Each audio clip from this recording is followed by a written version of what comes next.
Is it a natural, once you become an e-patient, that advocacy is not far behind?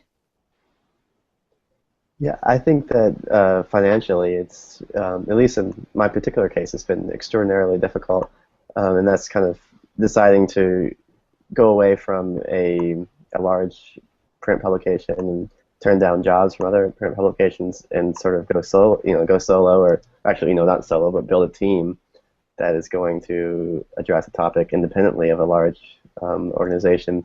And I think that particular advocacy goals or individual goals are quite different at times from the goals of larger institutions and the legacy media like the Daily Beast and USA Today, where I had been working.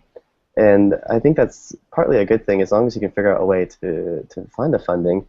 We know that in the digital world that these sort of organizations have an increasingly difficult time funding investigative journalism, and that newer sites like Kickstarter have a particular ability to speak to those undercovered topics and to fund people who want to talk about those undercovered topics in a way that a Boston Globe or a New York Times might have a more difficult time with the investigative journalism.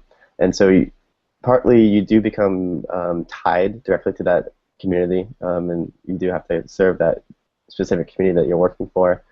But you can get money from them to tell that story, and you might not be able to get that from a media organization. You might not be able to get the time, being in a model where you have to kind of crank out news on a daily basis.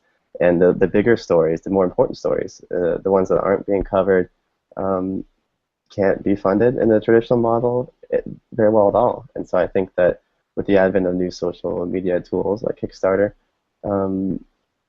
I think these stories have much more chance to see the light of day.